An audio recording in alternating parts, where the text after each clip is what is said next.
नमस्कार. आपण पाहत आहात एक्सक्लुझिव्ह न्यूज 24. आष्टी तालुक्यातील पारोडी हातोळण परिसरात आज गारांसह पावसाने जोरदार हजेरी लावली आहे.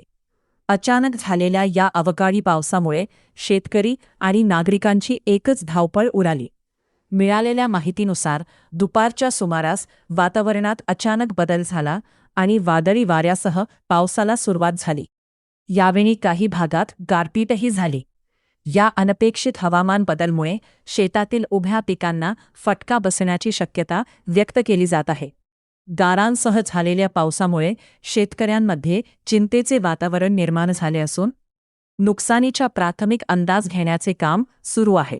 प्रशासनाकडून परिस्थितीवर लक्ष ठेवण्यात येत असून नुकसान झाल्यास पंचनामे करण्याची मागणी शेतकऱ्यांकडून होत आहे. दरम्यान हवामानातील या अचानक बदलमुळे नागरिकांनीही सुरक्षिततेची काळजी घ्यावी असे आवाहन करण्यात आले आहे. पारोडी हातोळण येथून प्रतिनिधी अशोक कुटाड यांच्यासह कॅमेरामनसह मी बालाजी जगतकर, एक्सक्लुझिव्ह न्यूज 24.